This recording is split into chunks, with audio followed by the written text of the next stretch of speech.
Welcome back, everyone, to the Prospect Talk podcast. You're back with the crew, Danny, Doug, Eli, Fernando. What's going on, boys? What's up? How y'all doing? It's been a long day. Minor technical difficulties one more time. We haven't had one of those in a little while, but we got through it. We're good to go. Got a fun one. Yeah, I'm excited for the topics. Nano, why don't you kick us off? Yeah. What you got for us? All right, boys. So today, actually, I think this was a topic that Eli submitted. It was a pretty interesting topic. What, we always think of iconic, players throughout history and all the major sports. But let me put you guys on the spot. Who would your Mount Rushmore be from the four major sports? So when you're talking about Mount Rushmore, are we talking about one from each of the four sports for four total, or four of each? Yes, Doug, that's what the question says. Yes, one from each of the four major sports. All right, I'm just clearing up. I'm just making sure. All right, I already know who mine are. You want me to? Yeah, let's hear it. All right, kick it off. All right. So, and I'm going to base this not based off of statistics or career.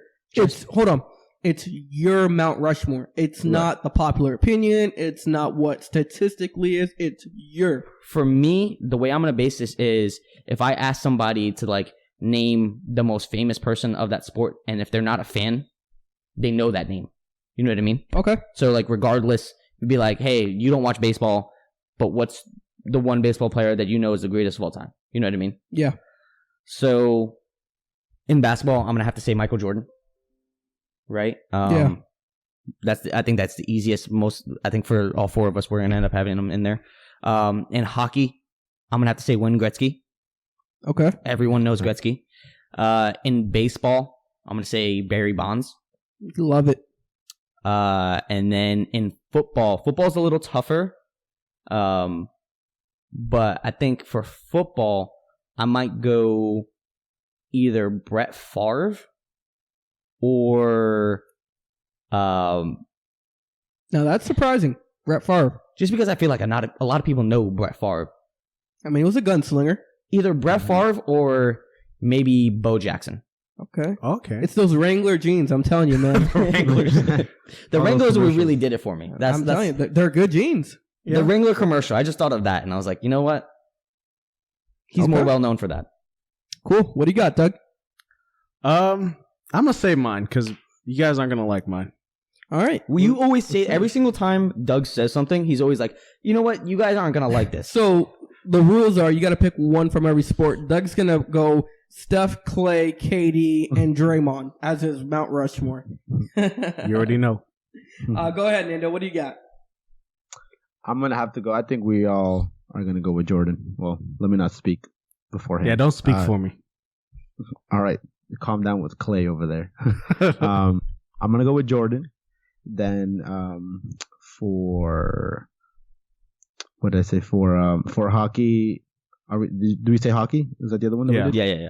Yeah, Wayne Gretzky. He's just an iconic figure. For baseball, I'm actually going to go with Mariano Rivera. He was just inducted into the Hall of Fame. Wow, okay. That's coming from a Yankees fan. I wasn't expecting somebody's a Yankee fan. Yeah. Way to hide that one. GOAT closer. And then for football, man, there's so many greats. But I feel like I got to go with, even though I can't stand the team, I feel like Tom Brady is the GOAT. I thought he was going to go Tony Toe Tap. Tony Toe Tap. Get out of here. All right, Eli. All right, I'll go. I've actually put no thought into this, even as you guys were speaking. So this pretty much what you always do. Yeah. Yeah, so this is really coming off the top. So let's start with hockey. I'm going with Sidney Crosby. What? Come on. He will be the GOAT by his career is done. Okay. He will be the GOAT. Okay, fair enough. We're not going to get into that argument. All right. But it won't be now. We'll save that for another day because I definitely don't agree. Yeah. Because Crosby, Go ahead. back championships lately. But anyways, I got Crosby. In baseball, I got Barry Bonds. Love that. That was a good pick. Yeah, I feel like that's an easy one. What's up? Basketball. Oh, I got Braun. He's on my Mount Rushmore. Bronny. And then football. Now, this guy... Football's hard. Football's tough. It is. So I really want to put this guy in there because I grew up wanting to be him, and that's Michael Vick. Ooh. But there's another guy I want to be more, and that's Deion Sanders. I almost said Deion. I almost said Deion just because of the whole primetime thing. I grew up playing football and baseball, and it was because of Deion, so I got to. But honestly, if I was in the barbershop, my barbershop Mount Rushmore would have Michael Vick. But because I'm on the podcast, I'm going Deion Sanders. All right. Hey, hold on. And listen, before you say yours, if you say Steph is in your, I will slap the shit out of you right now. I think you guys. This is your personal Rushmore. Here's what I think. When I think of Mount Rushmore, hold on. I advise everybody to turn their volume down for the next 30 seconds. Yeah, because when he says this, we're all gonna lose our shit. No, because I see Eli gearing at the soundboard. That's why. You're trying to be slick. Could you bleep us? So, you guys, when I think of Mount Rushmore, I think of the people who formed our nation. So when I do this list, I'm thinking about the people who formed those sports. Okay. So number one, don't be hitting me with no NBA. Ty Cobb. No, NBA, Bill Russell. Oh, okay. I thought you were going to say Jerry West. He's a logo, but Bill Russell really put NBA on the map. You do realize that Bill Russell won all those championships when there was only white guys playing. He's the OG. And like 9 teams in the league. The OG, only person with 13 rings. I know who your baseball pick is going to be now. Who is it? He's going to say Babe Ruth now. Who? Jackie Robinson. Nah. But I like that. He was a close second, but it's Babe. Yeah, I knew he was going to say Babe Ruth. You know, when you think of baseball, you think of Babe. So for me, just to interrupt you real quick, I didn't want to include anybody in my top four, essentially, that played when the games were segregated. Fair enough. I only wanted to put people that played on an even playing field. I also want to put people that I actually watch. Facts. Fair enough. But not you never grew up with Theodore Roosevelt as your president, so. And he's on the Mount Rushmore. Yeah, but we're also not the ones that created the original Mount Rushmore. So. Okay, this is where I'm saying this is the original Mount Rushmore. To each their own. Anyways, continue, Doug. So, hockey, you have to go Gretzky there. He's easily the greatest player of all time. I don't know where Eli's coming from. That's so debatable. Because even in his time, Mario Lemieux was arguably better. I think Gretzky's the greatest of all time. We'll talk about that next week. We'll mark that down. And then NFL, this was a hard pick for me. And to me, when I think of football, there's not one specific player, old-time player, that comes to my mind. But I'm going to go with the coach, Vince Lombardi, as the founding father of the NFL. You know what? I like that pick. Wow. I like that. Technically, it shouldn't really count because he's not a player, but I like the pick. I mean, you have the Lombardi Trophy. It's named after him. It makes sense. I don't disagree with that. Doug really tried to embody the Mount Rushmore. I did. The meaning and the definition. The real question, Doug, and I'm put you on the spot. Yeah, go ahead. Can you name all four of the people that are on the real Mount Rushmore? All right, so you got Washington. That's easy. Thomas Jefferson, Lincoln, and then Theodore Roosevelt. Okay. I didn't think you were going to get that. Nah, I'm a history buff.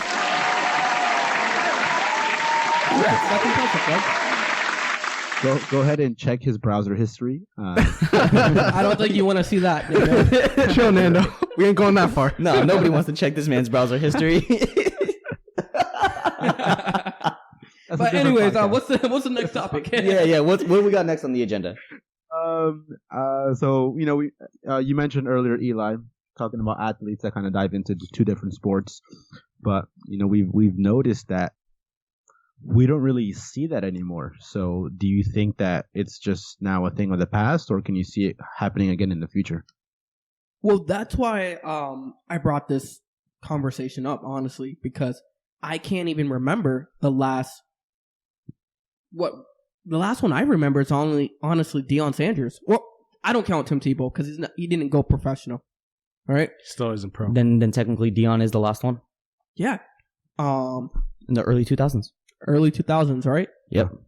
Now, so do you guys ever see another athlete becoming a two-sport professional athlete? No, and I'm gonna tell you why. Here's the problem. Now, at such an early age, you have these young kids that are being forced to specialize in one sport, right? And we see it a lot down here living in Florida, but you have like baseball where these kids play it year round now. They only play that one sport. They're not given time to play another sport. And all these kids are specializing, which I think in the long run hurts them. You see a lot of kids being burned out by that sport and losing a little bit of the love of the game because they're forced to only play that, and they're not really allowed to be regular kids and playing other sports. And not only do I feel like they end up getting burned out, but there's other skills that you can learn in other sports that can help you in that main sport that you're playing. You know what I mean? Yeah, I agree completely. So like, I feel like if you're playing football and you learn, techniques to become more explosive off the line and all that, you can take that to baseball and learn how to generate more power with your legs and driving a baseball. You know what I mean? Yeah. And if you're only specializing, you don't get that opportunity. I feel like the greatest example is Akeem Olajuwon, who the reason he was so good in the NBA is he learned all his footwork from playing soccer.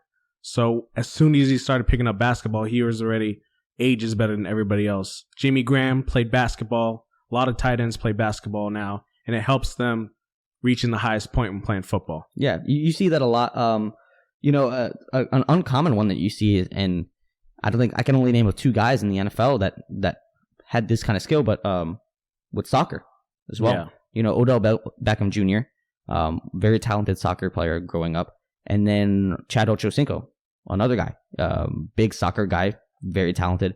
I'm sure growing up, that footwork has helped them immensely running routes, and those guys are great route runners. So I wouldn't be surprised if it ends up, that being the correlation. You know what I mean? So I was just looking at the list of some of the 2-sport athletes, right? And we all know the popular ones: Bo Jackson, Deion Sanders.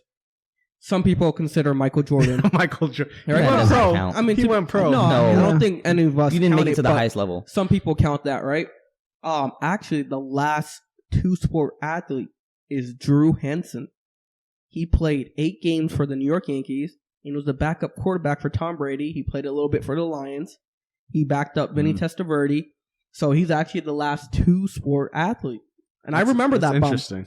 I remember him now that you say it, but if you ask me about it, like if you ask me about 2-sport athletes, I would never ever think about that guy. Yeah, I wouldn't either. I know Jeff Samardzija. Sorry, the pitcher for he was a wide receiver in college. Tight end for the tight end. Notre Dame. Yep. Russell Wilson, he plays with the Rangers, right? In spring training and whatnot. That's more of a PR thing, yeah. Absolutely, but I mean, he still has a skill level to at least take at bats in spring training, and he gets K'd up, dog. I know, but still, I mean, he probably would do better than anybody else in the NFL. Yeah, Murray had an opportunity as well. Kyler Murray had an opportunity. That's what I was going to bring up is Kyler Murray. I think that's a good example of, like, obviously the most recent example we can think of. But kind of like what Danny was saying is, at some point these guys have to pick a fork in the road, and it's tough to be able to, maybe go the other route and do that again nowadays. And I also think sorry to cut you off, but I also think that professional teams would never allow that in contracts nowadays. Yeah. They're dishing out so much money, and I think most teams have learned from the negative aspects of like Deion Sanders, right? Leaving his NFL team in the middle of the season to go play in the World Series. Teams don't want that. They don't want to lose their guy when they feel like they really need him in the middle of like the playoff hunt. So I even if a guy was talented enough to do it, I still don't think any professional team nowadays would even allow that. Yeah, I'm sorry, I'm so fascinated with this list. I'm gonna tell you guys a couple guys that you guys will probably be like, "What?" Danny Ainge, I actually knew about that one. Yeah, basketball and baseball. Yep. Yeah. Here's one that really caught me off guard. Tom Glavine. Really? What? Really? Drafted by the Los Angeles Kings in the NHL draft. Wow. Did he play? I have no NHL idea. games? I didn't go that far. Oh. But he was drafted by the Kings. I didn't know he was a hockey player. He looks a little small to be a hockey player. Yeah, well. Maybe that's why he didn't go pro there. Or didn't stay. Yeah, but I mean, we all know that Bo Jackson was the best to do it. Yeah. He was an all-star dominant. at both levels, right? But I just think it's very interesting, and kind of touch on what you guys were saying. I just think now people at their craft are becoming so good, and you have to put so much into that craft. Yeah, it's a 24/7 thing. It's 24/7, so to make that switch, it's tough. Yeah, and I think that's also the reason it's a double-edged sword because I also think that's the reason why guys are so good in their respective sports now. Because they're putting all they have. Exactly. They're putting all they have since they were 6 years old, and that's all they've ever done. You can't take a day off anymore. No, whereas I think, in the early ages of a lot of sports, guys were playing other sports, so they didn't get to specialize and they didn't get to hone their craft as much as guys did now. So it's a double-edged sword. I feel like we get better content out of it as viewers, but it would still be exciting to see a two-sport athlete. Where you might be able to see it is maybe when these guys retire, when they get a little older, maybe they dive into a little bit of golf, and maybe Tony Romo's making a good push. Right. Yeah. That guy's Curry's nice golfers. too. Don't sleep on Steph. So if he's not producing, true, I get that, but I put more merit into the guys that do both at the same time. Yeah. Versus starting a second career. But hey, all power to them. I think it's great for still impressive sports. Yeah, very very impressive for sure. What we got next, boys? Oh, hold on. I know exactly what I want to talk about. Because I feel like it also follows in the same vein as what we do. But Dan Le Batard on ESPN, very, very highly syndicated show on ESPN, breaking, ESPN's no politics policy, which, I feel like is a little bit of a newer policy for them because, they had Jamel Hill last year, the year before, being very vocal about politics and all that. So I think they're starting to crack down on that, and they realize people don't actually want to listen to that when they're watching sports. But Nando, if you could just give the breakdown for us of everything that happened, because you were the one that actually brought that to our attention. Yeah, definitely. So Dan Le Batard actually commented on his show in response to some comments that Donald Trump made. He just felt that the political stance, he was definitely not for it. He ended up saying that that we don't, in referencing ESPN, he mentioned we don't talk about what's happening unless there's some sort of weak, cowardly sports angle. So he pretty much said that ESPN, that if, they don't really put a stance whenever there's political comments made, and he's not for that. He's free to speak his mind. And he got into some heat for that because obviously ESPN, like you mentioned, they have the no politics talk. You know what I mean? So like it was kind of a big deal. And then he missed his last show, but he talked to the ESPN executives, and it looks like he's going to be, going back into shows, and he's still there. So, yeah, I don't think they would ever be able to take him off the air. I think his show's too popular. I was expecting a suspension or something. I disagree with that because, like you even mentioned, Jamel Hill and Michael A. Smith, they had a really big show. But Jamel Hill was an exorbitant amount of politic talk, not only on like her show, but also like on her social medias and stuff like that. Yeah, on her personal accounts. And it became what she was known for. So I think that's the reason why she ended up not working. And I believe she was suspended for a little bit of time there. She was definitely overkill compared to this situation. So, and I understand what he's saying in the sense that, sometimes when you're on a public platform, you want to be able to voice your opinions and be vocal and feel like, hey, listen, I have all these people that are listening to me. I want to make sure that I am able to get certain things and bring certain things to light that people don't even notice. But here's the problem. ESPN's a $1 billion corporation. He does not represent ESPN. So for ESPN, I get where they're saying, listen, we're not going to talk about any type of politics. You're not going to essentially shit on us for not talking about politics in the way you want us to, because that can alienate your viewer, right? If you have somebody that says something and takes a political stance, you can take your viewership that you have and essentially divide it in two, and now you can lose viewership and it hurts your numbers. So in terms of straight business and economics, ESPN shouldn't allow any of their guys to take political stances. If you want to watch that kind of stuff, go watch CNN, go watch Fox. You know what I mean? Yeah, I think a couple, like in the past 2 or 3 years, ESPN really had like a fork in the road where they could go heavy towards their on-air personalities or go heavy back into sports statistics personality. I think they definitely lean more towards sports than these high on-air personalities like Colin Cowherd, Bill Simmons, great examples. And in my opinion, honestly, Skip. People watch sports. all three of those guys you named aren't on ESPN. Yeah, not anymore. They were. Yeah. Okay. Yeah, That's what he's saying. Yeah, that's what I'm saying. All right, just making sure.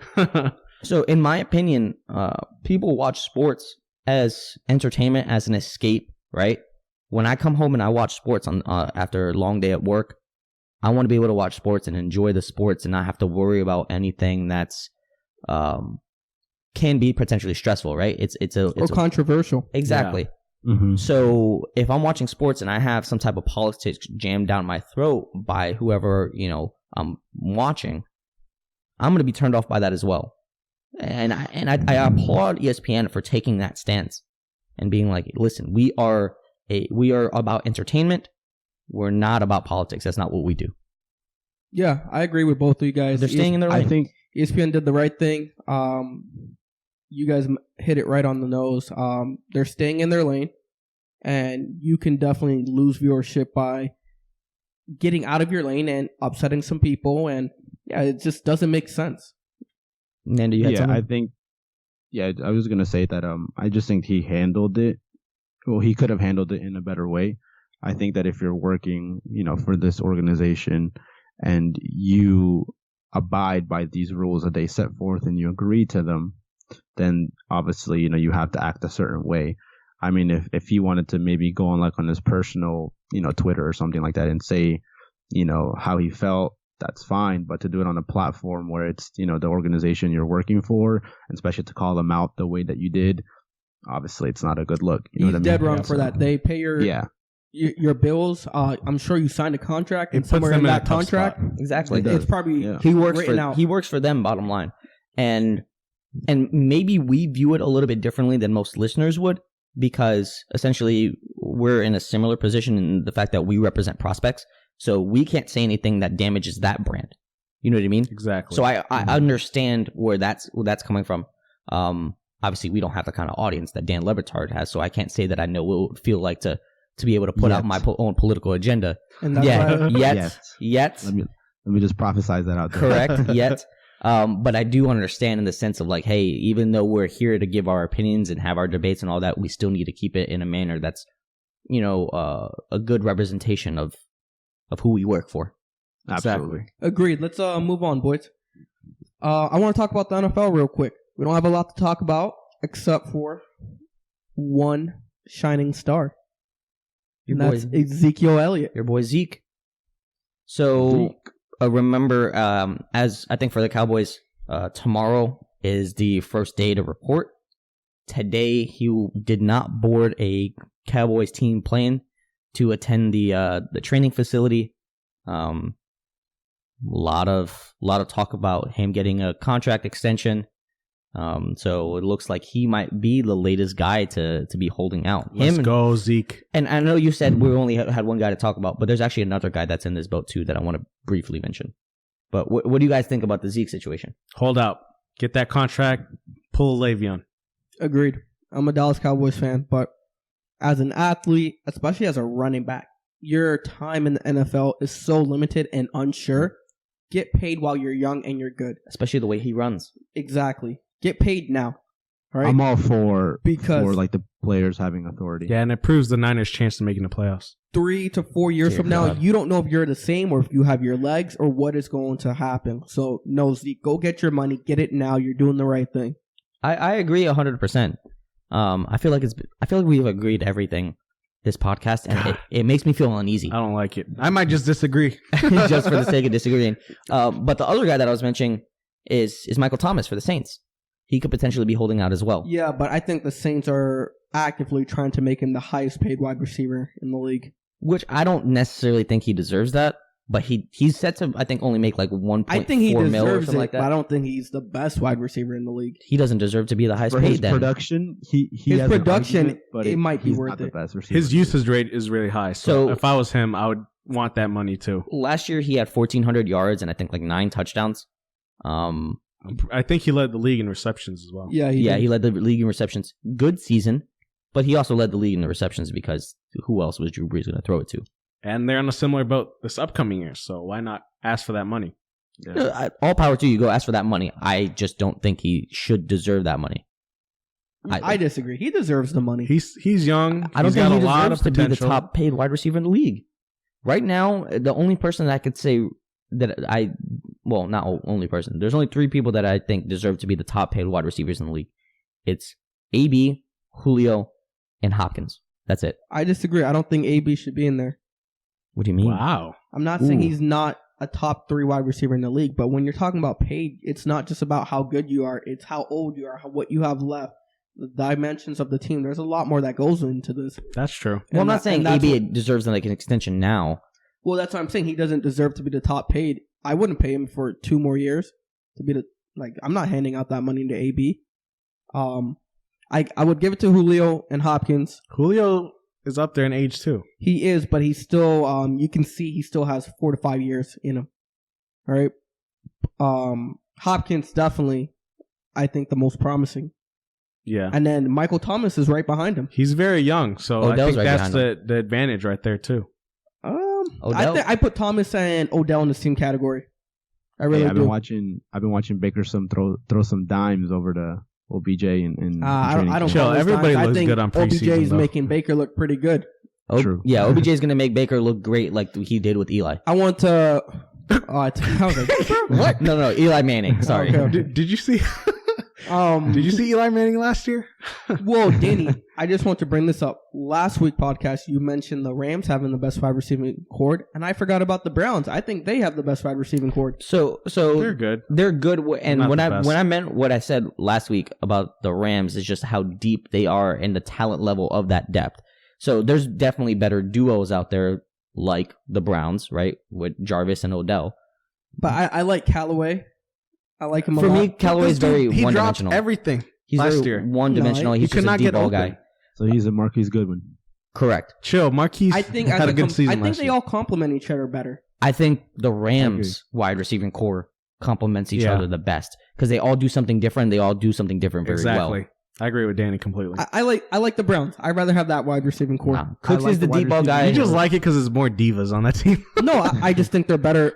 I'd rather think- have Odell than any one of those guys on the Rams. I'd rather have Jarvis rather than any one of those guys. I think the top 2 guys are better than the top 2 for the Rams. Yeah. But I just think that if you compare Robert Woods to Antonio Callaway, Woods But blows him out of wouldn't the be water. compared to him. He's Cooper Kupp. He's their then. number Cooper 2. Kupp is easily better. Correct.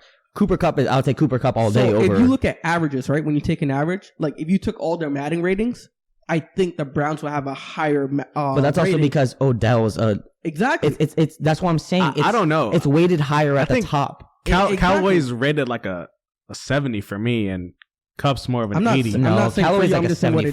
75. I don't know. He had a I think really bad season last year. I don't like his play. for receivers, you might have an argument that the Rams might have like just receivers, but when you look at like the offense, I mean, Just then in you total look, like, weapons, yeah, and the Nick Browns Chubb, for sure. Dream Hunt.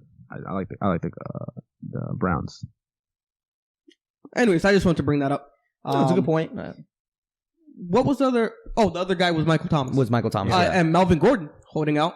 Correct. Melvin Gordon's a tough guy though because These running backs need to start they need holding to out get more and paid. more every day. Yeah. The teams don't want to pay him anymore because but it makes sense. 3 to 4 years. Exactly. It makes They're sense done. why teams don't want to pay Yeah. them.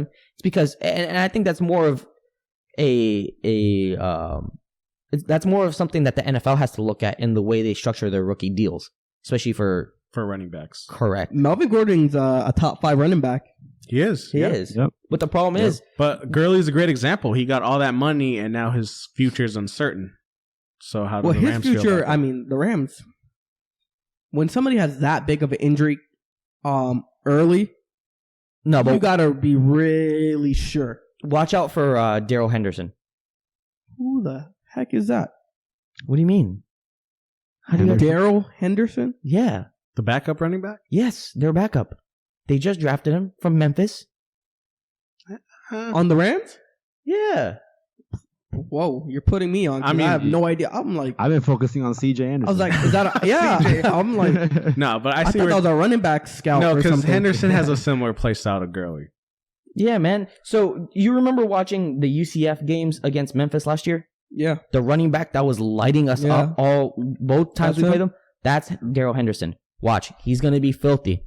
I don't know. It's really hard to tell with these rookie running backs. But Rams always have a good production of running backs, though. They're like the Steelers with wide receivers. They just from Marshall Faulk to Steven Jackson. They got Todd Gurley's. They've had a good couple running backs. I'm just telling you, watch out for Henderson. Damn, I can't believe you guys didn't. No, I knew who Henderson was, but I didn't really know Like, come to mind how you when were I said it. trying to say In that. the past week, I've told you guys 2 guys to keep an eye on because they're so Daryl Henderson, and then in a group message the other day, Jimmy Moreland. Who the hell is that? Jesus. So he's a corner for Washington. Does he know Noah? No. So he's a corner for the Washington Redskins. He's actually picked off Dwayne Haskins 6 times already in training camp. Surprise! That's surprise. training camp though. I don't really. I don't take Dwayne? too much in into that. college. He set records for interceptions in a career. I think his senior year, he had 13 interceptions. 6 of them were returned for touchdowns. Well, he's gonna have fun with Daniel Jones. I'll tell you that. And play him twice a year. That 60 Madden rating. I'm not talking for the rest of the podcast. All right, let's hop off the NFL. Chill. Who gets more picks next year? Nate Peterman or Daniel Jones? Come on. Peterman's not even in the league. To be honest with you, I think Haskins still throws more picks than Daniel Jones because of the way that offense is going to be structured. I can see that. I don't know. Yes, of course, because the Giants are going to be doing more checkdowns to Saquon Absolutely. than Dwayne Haskins will be doing. So he's going to be airing the ball out more. Haskins is a better QB, but I think he will probably throw more picks just because he's going to be asked to do more, and they're going to put him in situations where he has to either succeed or fail miserably. Correct. Where Daniel Jones, they're going to play very safe with him. We'll see. Yeah, and we'll keep track of that from the point that when Daniel Jones actually starts starting games, because he's not going to be the clear-cut starter. And then when he gets week benched in week 10. Week 10. Benched for who? Benched for Eli. an unrestricted free agent.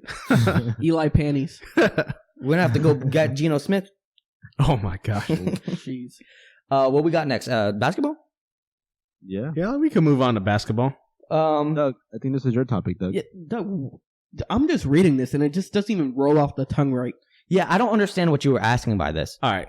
So I'm looking at it, NBA, next couple years. Which teams have the brightest future and which teams have the bleakest future? Why couldn't you just say that in the group message, man? It says it right there. No, Brightest everybody. futures and bleakest Just read futures. top 3 bad NBA teams with That's the it. brightest futures and the top 3 with the bleakest. Isn't futures. that exactly what I just So said? when you say top 3 with the bleakest futures, it makes me think like top teams that are top teams currently that don't have All like right, you know what I mean. So I was a little confused. All right.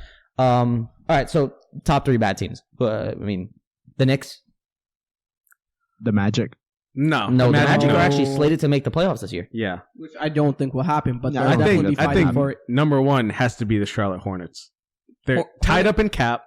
Really don't have a really All bright right, Doug, star. I'm not going to argue on this. Yes, sure. The Tied up in Hornets. cap with who? With Nick Batum and Terry Yo, Rozier. you want to know how old Nick Batum is? I saw an old highlight of Brandon Roy hitting that game winner, that legendary game winner. It was over Nick Batum. No. No, The first person to hug him was Nick Batum. Oh, yeah. Sorry. On Portland. Damn. Yeah. What is he still doing in the league? He's He's old, getting man. paid. That's what he's doing. Yeah, man. He's Go a get nice that. shooter. Nick Batum is part of the free bands committee. And that's people who are just robbing the league of Chandler money. Parsons. Chandler keep getting Parsons. checks. Part of the free Parsons. bands committee. Yeah. Mozgov's another guy. Part of Yeah. the free bands committee. Gilbert Arenas, still part of the free bands committee. Luol Deng is still getting paid by the Lakers. Getting paid for the next 3 years. He's the president of the free bands committee. No, so I think group consensus we have the Sure. Hornets, we have the Knicks. Who would be that I think third? Cleveland. No. I disagree. I don't really like their talent. I like what they have in Colin Sexton and what's the kid Darius Garland? Is that who they just picked up? Yeah, Garland. Yeah. I like that. I wouldn't put them in the bottom 3 and with the bleak future. I think they're only going to go up. Phoenix, good contender. Phoenix is. I think they'll be better than last year. So wait, are we saying teams that are bad that are going to stay bad, or teams? Yeah. Because Phoenix, I feel like, is a team that's bad currently, but it's going to continue to get better. I don't think they're really going to get that better. They just keep getting high draft picks and then wasting them, then trading them away. They got Marvin Bagley. They got No, sorry. second. They have DeAndre Ayton, Ayton. and who's a solid center in the league, and they have D Book. They wasted picks on Josh Jackson, Marquise Chris. I still don't Dragon think Bender. Josh Jackson is a waste of picks yet because He got traded away from the team. So I'm saying in terms of like his value, like They gave up picks to get rid of him. but they, I get what you're saying, but they still got something in return for trading him away. You know what I mean? It's not a complete cap loss. space. Exactly. Which they spent on Ricky Rubio. I think I get they didn't get a player in return for him, but like I don't think you can call that a waste. I feel like it's a wash, if anything. No. I see Memphis being in the bottom 3 this year. Yeah, but they have a bright future. Okay. What's the question? I don't even know. I'm just naming bad teams, okay? So we're naming the 3 teams that are bad and are only going to get worse. Well, Memphis. Washington I could see Wizards. Phoenix How do you being feel there. about that? Well, Memphis was bad, and they're gonna get worse. Okay. Sorry for the interruption. Yeah, getting a phone call. Let's go bro? with you, Eli. Chicago was bad last year. I get you're a busy man, but do we need to take a break so you can take this call? Nah. So, what do you think about the Wizards? But I don't feel like they're a bad team. I I feel they like got they're that John Wall contract. so I think they're going to be trending downward. But the question is, bad teams that are going to get worse. They're not a bad team unless you're completely Nah, making they're up a bad team. No, they're a mediocre team. I'm not going to call them. They bad. went 32 and 50 A last mediocre year. team in the East is a bad team. That's 30. They went 32 and The 50. East is strong now. They were 18 games out of 500. Come on. That's a bad team. Yeah, I definitely agree And that's with with bad. Bradley Beal balling out. I don't think Bradley Beal's going to be there by the I feel end like of the they're year. worse teams. They're talking about contract extension for Beal. I feel like there are worse teams out there. Chicago had a pretty bad record last year. The Chicago's in a bad spot. I think they're going to get better. I like the team. I feel like Detroit's in a bad spot. But Detroit's not a bad Detroit's team. a They're a borderline playoff team. playoff team, yeah. They are, but well, yeah, I guess you're right. But this is a very hard This is question. a stupid topic. It's just there's so much vagueness here. Eli just straight coming for Doug right now. It's because Eli's small brain can't understand. All right, let's now- move on to the second part of the question. All right, so which 3 teams have the brightest future? So 3 bad teams that have bright currently futures. bad teams that have So bright I'm going to have Chicago? Chicago, Atlanta, Atlanta, I Okay. agree. and Atlanta's looking I think Dallas. really bright. Dallas. Yeah, Yeah, absolutely. Okay. that was a lot easier than the first part. Yeah. Maybe we should have only talked about that. New Orleans, they're Yeah. on the list. Yeah, Yeah, they're gonna I'll be a bad actually team, take out sure. Chicago and put New Orleans over them. Yeah, I agree. I'll So take you that. guys see this whole Duke South? I was just about to say that. Duke They have like South. 7 players on their roster that played at Duke at one point. Yeah, and I so mean, who do you they think was, pump out talent? So who do you think was the best player at Duke while they were at Duke? I'm trying to think of all the guys. So it was Frank From that Jackson, starting five. who was the worst. Yes. There was Brandon Ingram, who Yeah. balled out. Yes. yeah, There was Zion. We all know Zion. yeah. There was JJ Redick, who balled the Balled out. JJ might be the best of the group. The greatest college shooter. Yes. And then there was also Jaleel Okafor. Jaleel Okafor, who's the only one who won a championship at Duke. Yeah. So I think it's a tie between JJ and Jaleel. Jaleel just because he won a championship, but JJ, what he did at Duke was crazy. And I mean, you can't sleep on Zion. I'm not a big Zion fan, but what Zion, he did but was, he didn't but really now- stand out. and Well, I now- mean, he stood out. Don't get me wrong. What? But like, I'm he was talking the about like, clear-cut number 1 pick. yeah, but I'm talking about like, But at Duke. I would take Brandon Ingram's career at Duke over Yeah, exactly. Zion's. That's what I'm saying. Like, Zion Nah, had give me a Zion solid. over Brandon He Ingram. had a solid Duke career, but it wasn't like amazing. Nah, it was pretty great. Brandon Ingram balled out, He did, but I think Zion did better at Duke. I guess. I don't know. It's just I think it's between JJ and Jaleel, but I actually give it to Okafor. just because he won a championship. He won the championship and was the best player while winning the championship. Yeah, he's a Yeah, but- he's a bum in the NBA, but he had a good. Just don't ever forget that shooting from JJ. Yeah, that's true. Yeah, like I don't know who said it just now, but best college shooter of all time. Oh, Did one of us say? One of them. somebody said something about that. I said that one. Oh, okay. Oh, okay. Either that or Jimmer. Yeah, I give it to Yo, Jimmer. Jimmer. That boy Jimmer. Jimmer went back to. Didn't he go back to China? He dropping buckets in China. He was with You're your. trying to come back to the Suns. NBA, right? He was no. Yeah, he was with the Suns. He Golden tried out State. with the Lakers, or not the Lakers. My bad. The Warriors. The Warriors. No, in but summer last league. year At he summer played league. on the Suns. Like Yeah, but NBA this games. past summer league, he was with the with Warriors, the and then he Golden State. left. yeah, to play in China, The money isn't the same, boy. Chasing that money. Well, not only that, but he's chasing a, them buckets. he's a superstar over there. Yeah, Jimmer is a household name practically over One there of in these China. high school kids who, instead of going to college, I think went to China. I forgot. I think we talked we about talked him. about We this. talked to him. Whoever he is, Hampton. or RJ something? Hampton, Yeah. and he just signed a shoe deal. Yeah, with a Chinese with a- company. which is weird. But hey, get that bag, bro. He's trying to be the next Marbury. For sure. With the $20 shoes. Cop them $20 Starberries. Chill, they probably make them for like 75 cents. That's true. Is that all we got for basketball? Oh no. No, we still talking about shoes here. Yeah, still Talking while we're about talking about Securing shoes. the bag. I love that Zion went to Jordan. He didn't go to Nike. He didn't go to Adidas. Signed the richest shoe deal in NBA history He be needing them shoes. for a rookie. For a rookie. For a Yeah, rookie. like I said, Sorry. that boy Bron got a $1 billion deal. Yeah.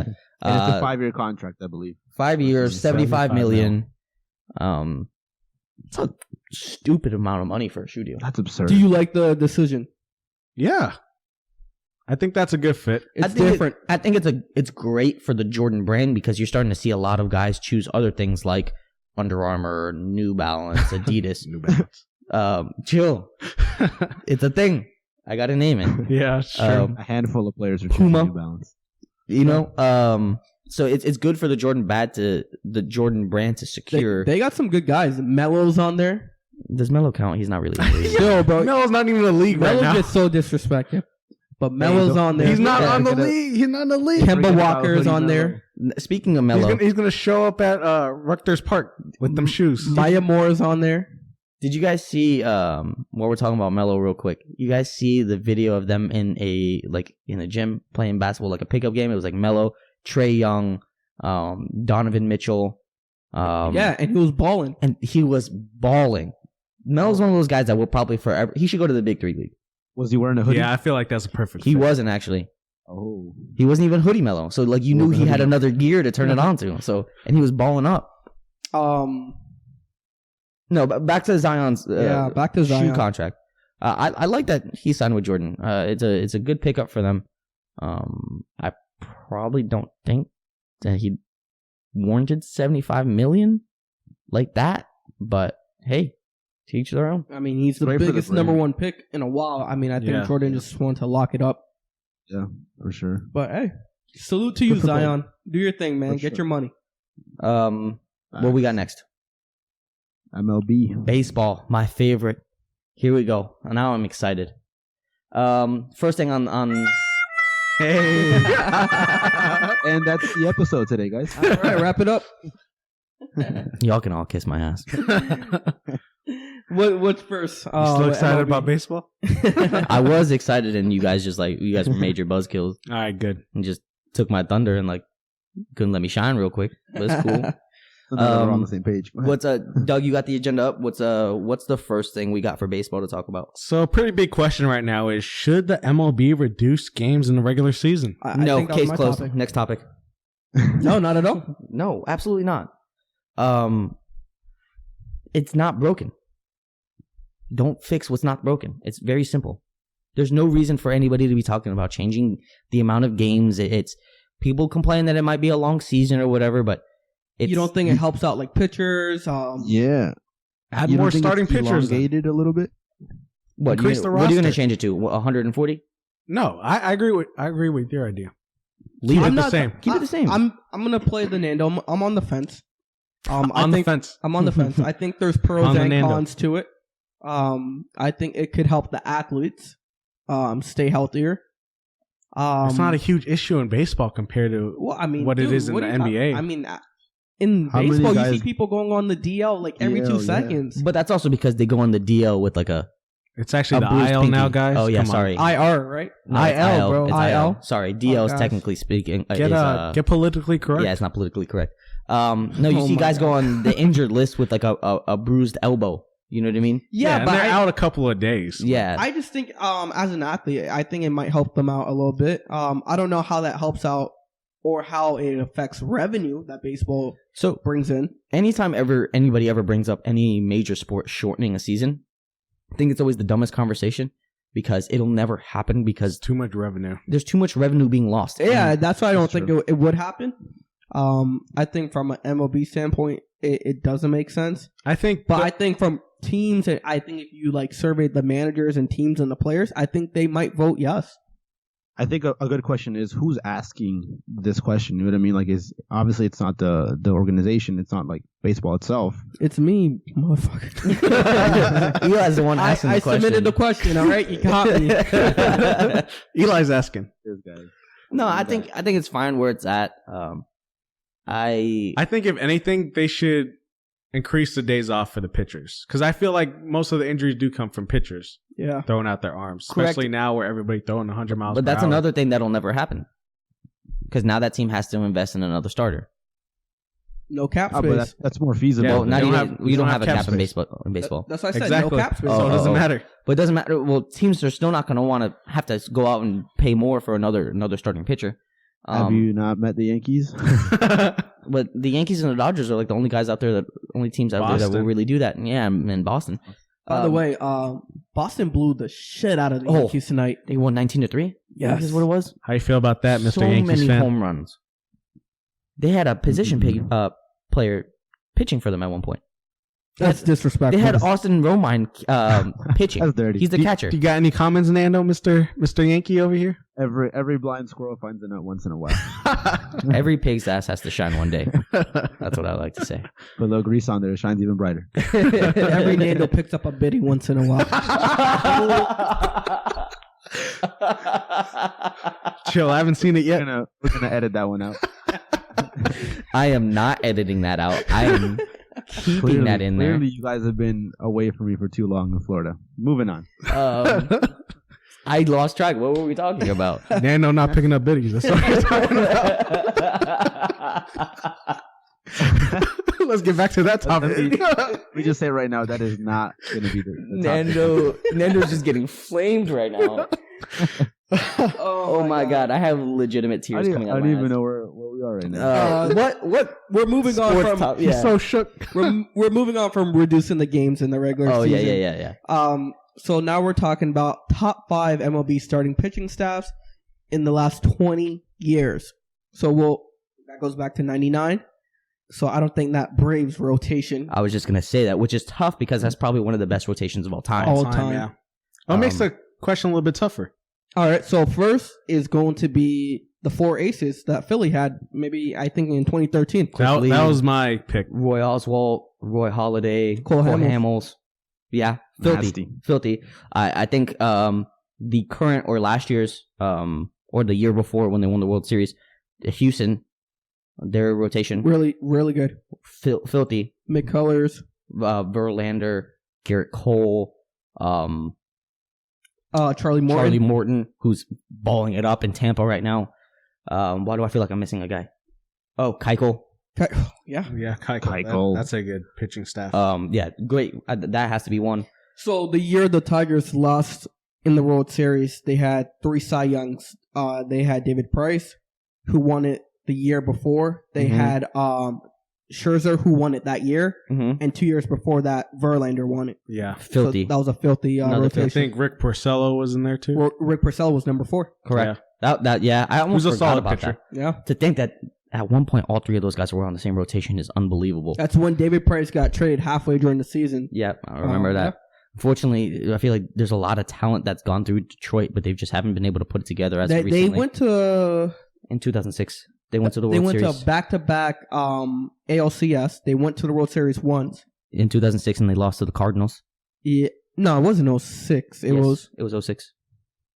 that. No, that staff. That was like 20. Oh, no. That's staff. No. Like they lost in like, I think it was to the Giants. They lost to. Yeah. No, I'm saying, like, I was just trying to backtrack. Like, they went to the World Series in 06.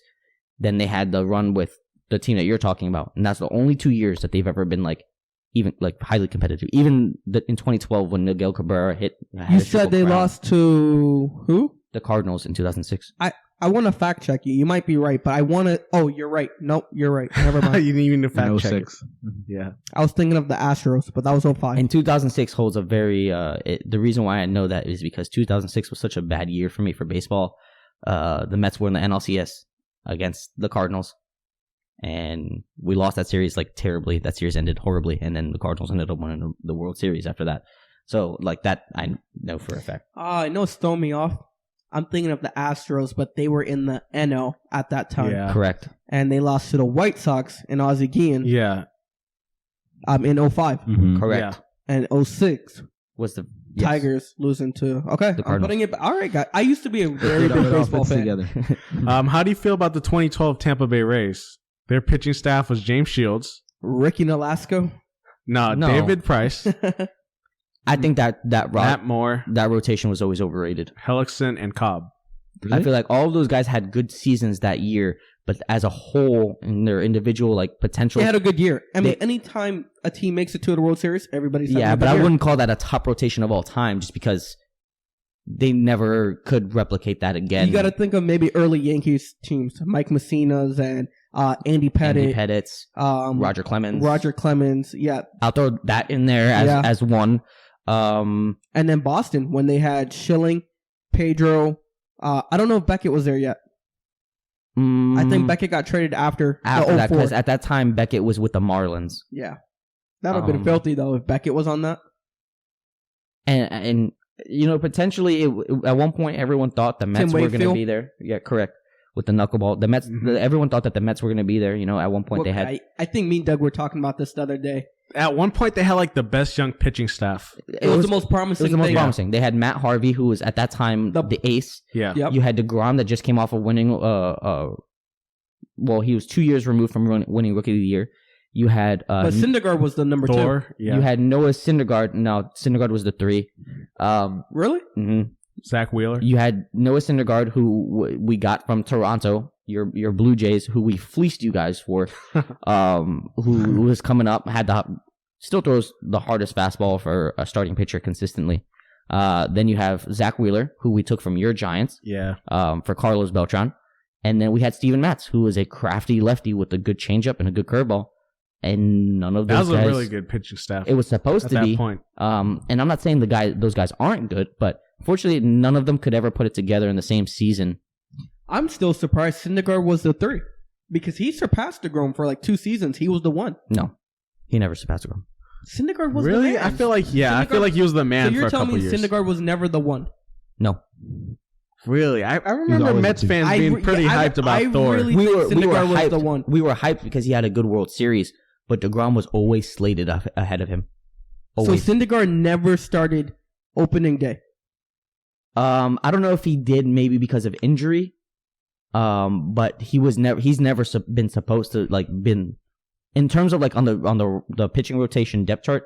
It's DeGrom's always been ahead of him. Wow, that's news to me. You have to factor in DeGrom since he's been in the league since 2014 or 2015. He's had consistently great seasons and Good seasons, not consistently great. He's gotten good to consistently great. better. Last 2 were great. Yeah. This year, Well, yeah. Today he pitched 7 scoreless, Oh, I mean, when you 9 strikeouts. against His ERA is San back in the 2s. He just had a bad April. Danny's a Mets fan. Let's just give him this, all right? He is. all right, we'll give him this. I'm one. not. No. I'm actually. This is me kind Give of him the dub. detracting from the Mets a little bit because they were supposed to. At this point. I'm disappointed in their season. I knew a little they bit weren't of a shit. sleeper, but Well, I knew. I'm not disappointed in the season because you have to come to expect it as a Mets fan. I was disappointed. I was disappointed That's what's important. in the fact that we could never find the right nucleus to put around such a promising young staff and never get it together. As of right now, this season, our offense is very, very solid and producing at a rate that the Mets haven't seen in a little while. But now, the bullpen isn't there to support it. So it's rough. Back to the original question. I think we got to the We got main all ones. 5? Oh, did we get 5? We got Yanks. We got Boston. You Boston. said Phillies. We said Phillies. We said Detroit. Houston. And we said Detroit. Yeah, we got 5. Cool. All right. This one also has to be Doug's question. Is it something he would write? But best MLB ballparks. Yeah, so I recently went to a Rays game, and I was just taking in their ballpark, how trash it is. It's terrible. I was gonna say, and you're like, well, this is dead last. Yeah, so I was like, this is easily the worst ballpark. But what are the best ballparks? Because I grew up in the Bay Area. So are we saying best or like historic? Just I say best in terms of like if you're going to overall ambiance. yeah. So the experience. Yeah. The experience, the location. Which history can play a part in the experience. Yeah, absolutely. So now, before we get into this, just from everyone that's here, what stadiums has everybody been to here? Just so the viewers can, listen to that. That way we don't sound too biased. Well, Nando's been to East Ridge High School. Chill, I don't think you ever visited a a Rays game. You've been to, so you've been to. I went with you to the Rays game. Yeah, we went together. So you guys have been to Tropicana. Well, we've all been to Tropicana. Yeah. Trash. I've been to the Rogers Center. In Toronto. Yep. And I've been to what used to be AT&T Park. That's now Oracle. Yeah, in San Francisco. And I've been to the Oakland's I forgot the Coliseum. Coliseum, yeah. So I've been to Miami. I've been to Tropicana. I've been to both New York stadiums, the Yankees and the Mets. They're new stadiums. Out of all those stadiums, and I'm not saying this because I'm a Mets fan, the Mets stadium was the best out of all of those four, including like Yankee Stadium. I like when I see their games on TV. I kind of like their location. So what's great about that? Their skyline. Yeah, the skyline is awesome. What's great about that ballpark is if you go up into the area to go get like food and stuff like that, you can still see the field. It's very open, which you don't get that in a lot of ballparks. I like the Mets ballpark. I really do. Now, as for overall ballparks in the entire league, you gotta say Wrigley Field, Wrigley, Fenway. For Fenway. historicness, yeah. PNC in Pittsburgh is a really great To me, ballpark. The skyline on that one is beautiful. all time. That's really nice. Petco in Amazing. San Diego. Yeah. That's a really nice one. St. Louis, Busch Stadium. Oracle Park. It's nice because you got the cove right there And you the still water. Got, Well, you still you got got the Barry skyline. Bonds dropping. So speaking of the Cove, I don't know if anybody saw this, but this video went viral. It was actually the Mets were actually playing against the San Francisco Giants in Oracle Park, and there was a ball. Why are we talking about the Mets so much this podcast? It's Right. It's just for adding background to the story. It has nothing to do with anything. So why even mention? No, I'm just kidding. Go ahead. I'm gonna slap you. So in the middle and during the game, somebody hits a home run out there, so they cut to the Cove. And there's always people partying on boats outside of the games and stuff like that, having a good time. And they caught these three guys, like they stood up on the boat as like everyone else is sitting down, and they started like trying to like dance in front of these girls or whatever.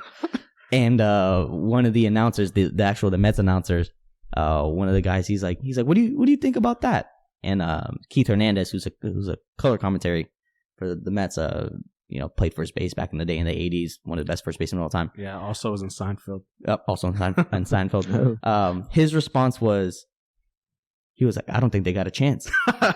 And completely roast the shit out of these guys that are 100% trying to act cool for like these girls. And I thought it was the funniest thing, and it went viral like really, really fast.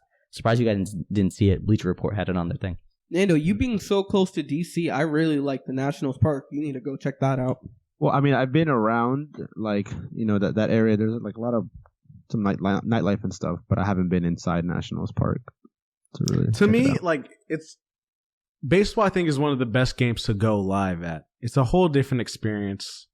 I enjoy it way more than watching it on TV. Well, yeah, you can't watch baseball on TV. I can. If you're a casual fan. Yeah, compared to the NFL, where I think I prefer watching the NFL games at home. Me too. I don't really like the NFL, like other than tailgate. But I also think with NFL, it helps that you have NFL on one specific day, and you watch that for the yes, that's true. The whole day. I think that helps. Absolutely rather watch NFL at home and MLB at the park. Yeah, any day. So I was actually just in Miami. Facts. To watch a Mets and Marlins game. Ouch. Ooh.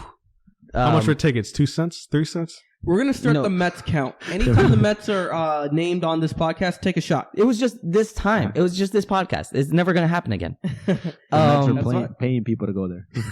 No, so being that it's like an inner division rivalry, so tickets were a little bit like more pricey than they usually are. Oh, so 4 cents. Shut up, man. We sat like at the club level. I think it was like $80-$90 a ticket. Oh. Decent seats. That stadium's actually a very, very nice stadium. Very nice. So, like, you have the Clevelander in left field. You get there early before the game, like, as guys are warming up and stuff like that. You can go out to the bar, have a couple shots. They have the pool right there. Super dope.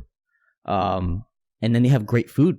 And because, you know, they tailor their restaurants in there to the Miami lifestyle. So you got a lot of, like, you know, Cuban food, stuff like that. So That's cool. it's very, very cool. Unfortunately, that this area around the stadium isn't so great. You would think, like, being in Miami. That's most, like, sports stadiums and arenas. Correct, but you would be thinking, like, in Miami, like, it'd be cool, like, from there. Kind of like a Hard Rock Stadium where it's a little bit in a... Yeah. Exactly. Hard Rock Stadium in Miami, where it's kind of like in the center of a lot of different stuff.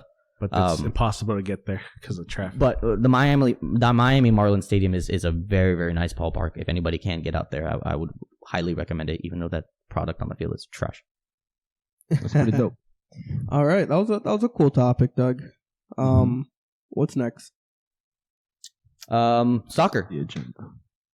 right? I think we Yeah. always usually end it with soccer. Real quick, let's just give a quick shout out to Troy Tulowitzki. Did announce his retirement today. Oh yes, Phenomenal career. 13 years. one of my favorite players of all time. Yeah, one of my favorite shortstops. Classy. He, I think, was the best shortstop in the last decade consistently. I don't know if you can call it consistently because he was hurt a lot, but I Well, get what you're saying. Yeah, In the Colorado, his Colorado span days of were amazing. in Colorado, phenomenal. I would never The Blue forget Jays the fans, run not that so much. Colorado made where they won, I think, 23 games straight to make a wild card and made it all the way to the World Series to get swept by Boston. Yeah, I So, remember that year. A cool little fact about Troy Tulowitzki: he's the second guy in the history of the major leagues that has hit 15 plus home runs and 40 plus RBIs in September or October, like that span. The only other guy to do that besides Troy Tulowitzki is Babe Ruth. Wow, it's cool. Yeah, All right. and hats off to him. Another shortstop that wore the two, in respect to Jeter. Great player. He did it all. 5-tool player. Hats off to him. To a great career. Shout out to For sure. Tulo. Got to For give sure. him the old clap, clap, clap. Tulo. Now we'll head to soccer. Nando, what you got for us? This is Nando's area of expertise. Yeah, this is actually pretty interesting. I read that it's not really specifically about soccer, but more of like the athletes. So recently, reports came out. I guess Hopper HQ, I think, is a company that releases like how much money or how much revenue the highest Instagram stars can make per post.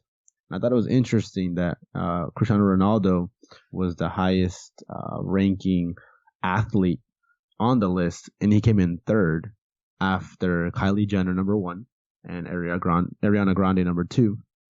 And he was actually the only athlete in the top 5, really, in the top 8, because I think Neymar comes in at number 9.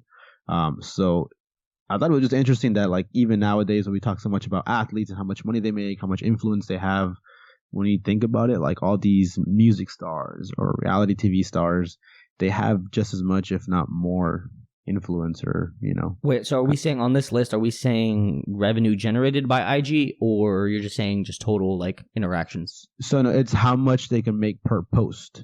So, for instance, Cristiano Ronaldo coming in number 3, he can make up to $975,000 per post. Jeez Louise. But that makes sense, though, for athletes not to be there, because that's not athletes' main source of income, where you have, like, reality stars like Kendall Jenner or who else was the person that you said?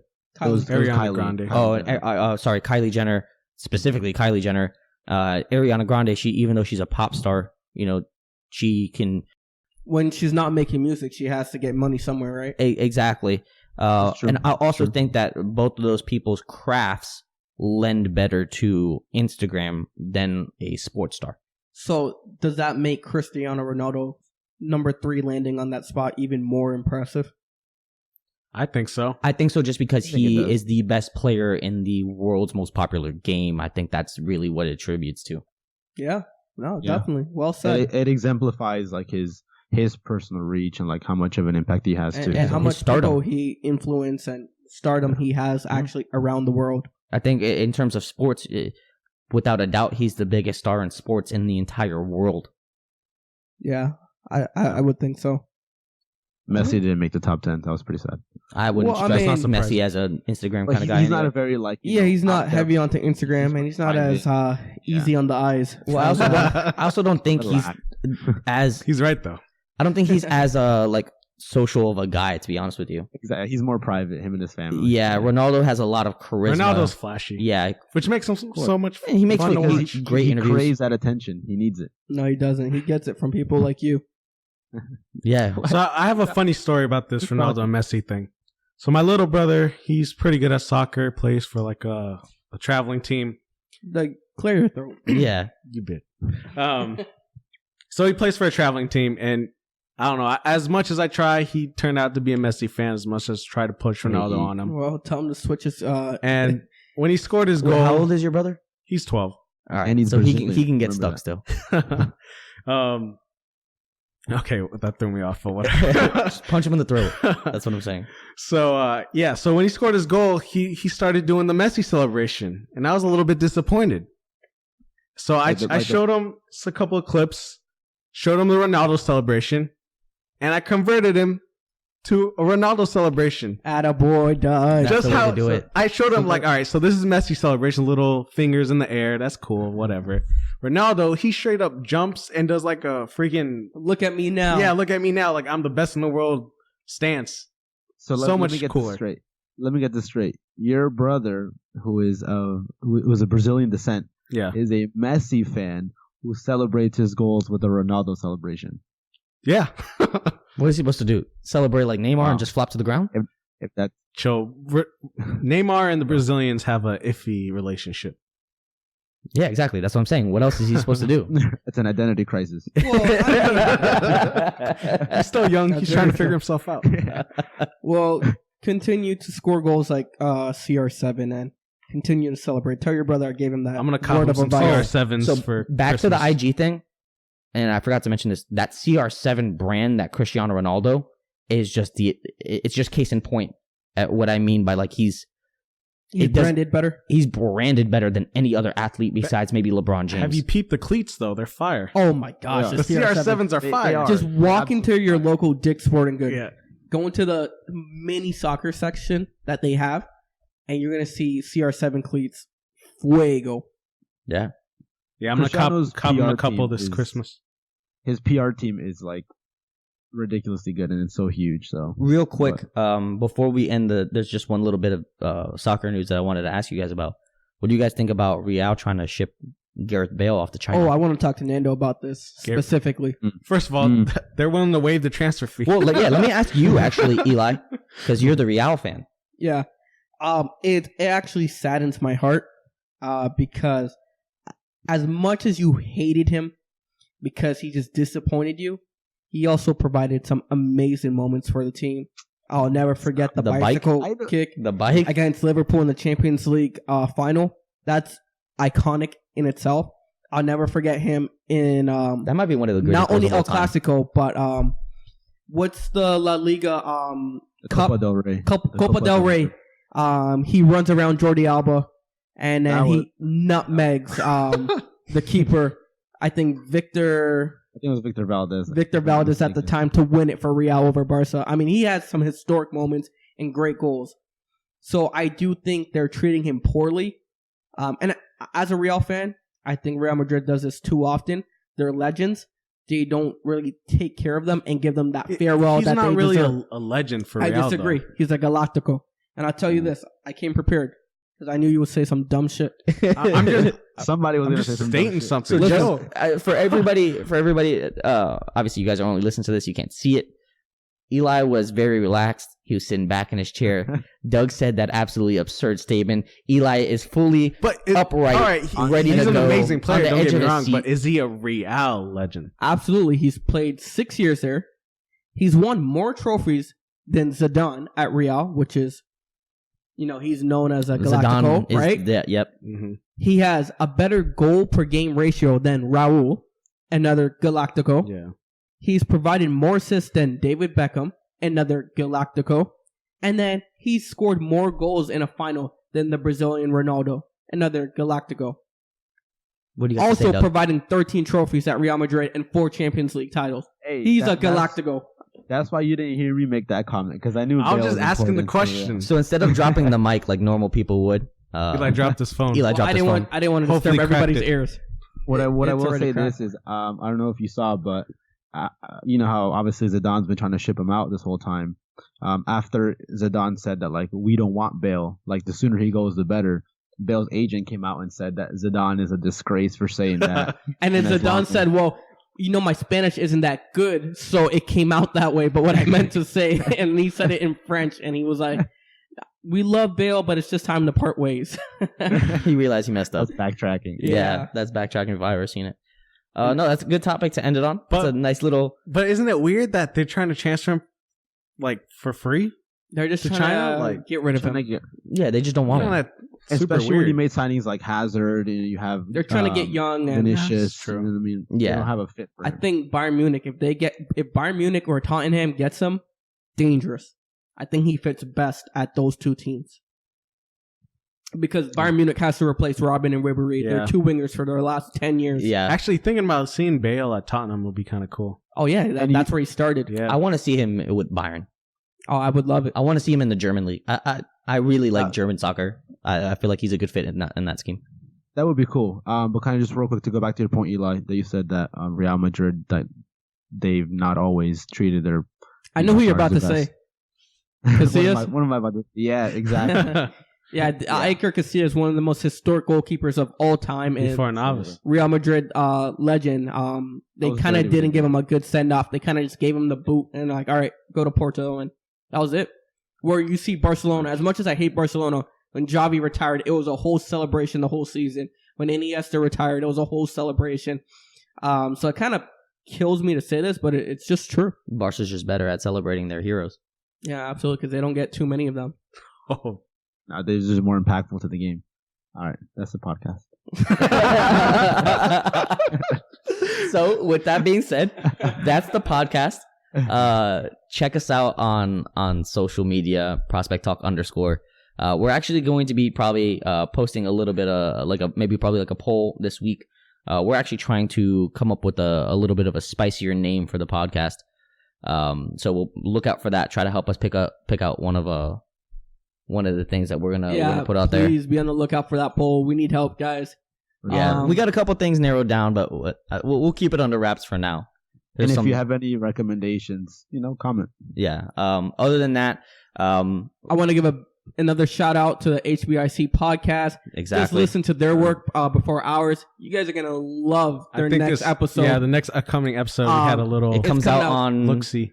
Tuesday. This upcoming Tuesday. But it was funny. Man, you guys are Hilarious. gonna love these girls. They're hilarious. sure. Tuesday the 30th. Be on the lookout for that. They're very, very funny. Super dope cool girls. Super cool. Yo, Jenna's take on babies got me weak. Oh, let's not repeat that. I don't want to. Be on the lookout for her take on babies. Yeah. Yeah. Follow Listen them on into that. Instagram. The HBIC podcast. Two wonderful, wonderful ladies.